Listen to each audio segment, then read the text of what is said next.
Hey everybody, Lazy Gardener here. It's February 13th, 2022. I'm just going to do a quick video here showing you some transplanting techniques. I have a setup over here. Recently I did a video, which we'll put a link up here, about my seed starting setup. And today, like I said, I'm just going to show you some transplant stuff. Now, just quickly here, do some transplants. You want to actually have your pots ready and your potting soil. Here, I'm just going to show you. You can actually get them from anywhere, but you can also just reuse stuff. This year we collected these Greek yogurt things. My dogs actually go through a lot of these, and then I drilled a couple of holes on the bottom. If you do something like that, you want to see how it has like a raised and a flat part. You want to drill some holes in the flat part. That's going to take up water, and this middle one here will help with drainage. And just a drill will work just great. And then you just need some pans to put them in to kind of hold the water.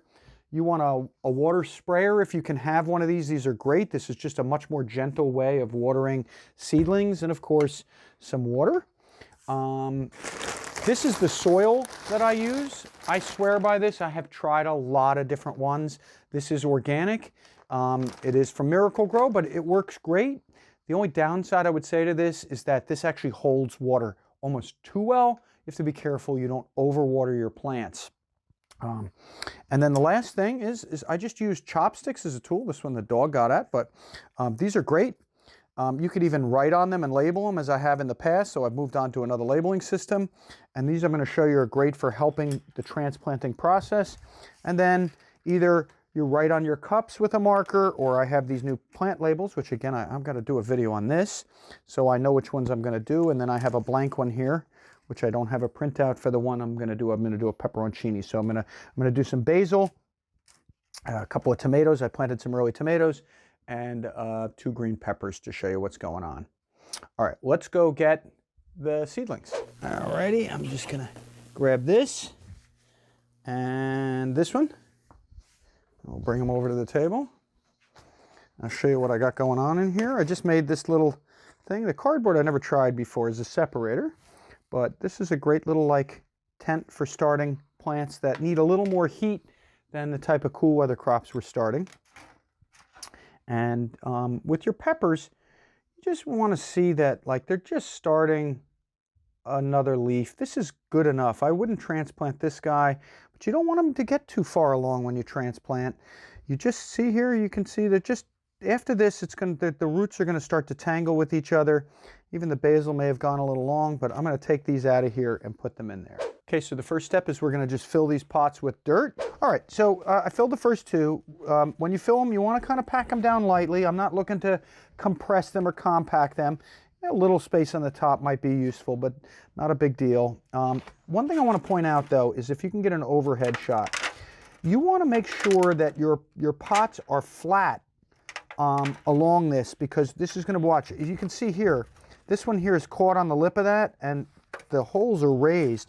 You want to make sure they're flat, and you don't overstuff these trays with them so much that they end up like at angles, because what will happen is if you're doing the watering technique I do, which is I put water mostly down in the pans, they won't take up the water. All right, and now I'm going to let's start with the tomatoes, and then I can fill the rest of them. And I like to kind of just start with the labels sometimes, just to make sure that it's all labeled. Now, actually, that may be the wrong one. I know I planted one of each, but within a leaf or 2, I'll be able to tell which one's which. And then, hopefully, let's see if this little cardboard separator worked and kept the plants with there. And the idea of the chopstick is to be able to kind of get under there. You'll see better with green peppers, but try not to break the root system. And just use your finger to make a hole. And I make it as deep as the plant. With tomatoes, you can bury them all the way up to their neck, so it's a good idea, especially if they got a little leggy wherever you started them. So when you transplant them, you take care of that. And then we're just going to kind of, again, scoop in there. We want to just make sure we get the whole root. This one doesn't seem like it has as big of a root, but we'll drop that in the hole. And then what I like to do is then I like to spritz around to kind of get the dirt to settle. Okay, and we'll give these more water, because when this comes out of there, it's not going to have enough water or enough moisture in it, but it's enough just to get everything started. And then again, I'll tell you, I'll water it from the bottom. Okay, now we'll do the basil. And we just kind of like, for such a shallow setup, this was my trying. We're going to put a couple in each. So I just want to kind of get them. You have to be gentle, but it's not like plant seedlings are very strong and durable. We're going to just kind of open it up.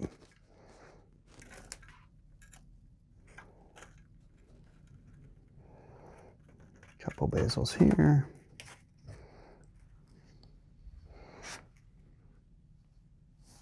Get a couple more. I always like to plant a few basils together. They seem to be fine to grow in a little clump.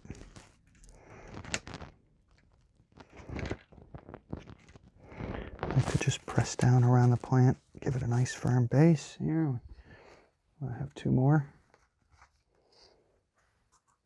Scoop them out of here.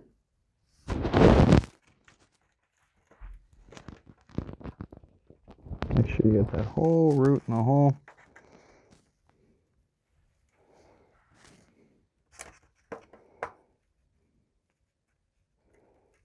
You really need 2 clusters. You don't need a lot of basil. And I'll plant this alongside the tomatoes so they can sit with the tomatoes. Okay, that takes care of that. Next thing is this pepperoncini.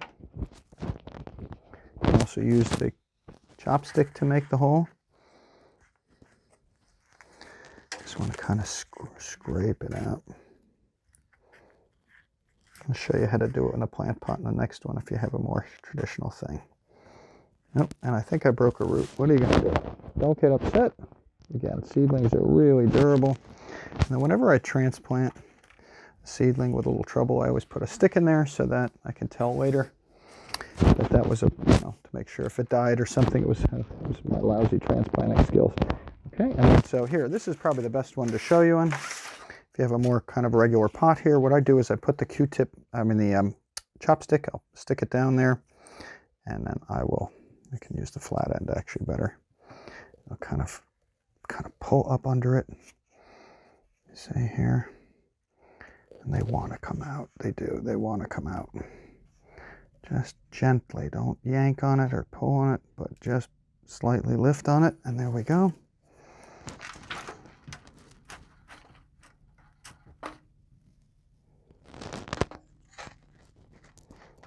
And okay. There we get at the base. Again, you just want that kind of like to close up the air holes. Try not to get it on the plant, but if it does, it doesn't seem to be too big of a big deal. But when you have seedlings, you definitely want to be careful about overwatering because you get something called dampening off, which is kind of a fungal disease that can kill them. But I find you don't really have to be all that careful. All right. And yeah, we just kind of resettle the thing. This guy will be fine. And then I'm going to put these back in there. And when I do, I'm going to just fill up the trays with about, I don't know, about a ½ inch of water, because this soil, again, is, even though it looks moist, it's kind of dry. And okay, also have a place where you're going to put these. But for now, believe it or not, we can put them right in front. I'm going to do some rearranging because we don't need them to get the super amount of light. So it's March 5th. Let's check in on those seedling transplants I did. Starting over here is the pepperoncini we transplanted. It's one of these two, was the yellow pepper. I'm not sure which. There's the 2 tomatoes that we transplanted. They're looking fantastic. They actually grew on that shelf under one of the smaller grow lights. And then there's the basil back there that I transplanted. I had no problems with any of them. Actually, one of the peppers looked a little sick for a day or so. But yeah, all the transplants went great. There's no problems with the way I did it. If you just want to see what I've got going in here, I'll give you a quick little flash. That's some beets and some lettuce. And we got some spinach coming up. And we got some great cabbage and onions and leeks in the back. Anyway, that's my video. I hope you found it useful. If you did, leave a like, subscribe, and see you on the next video. If you have any questions, leave them below. Good luck and good gardening.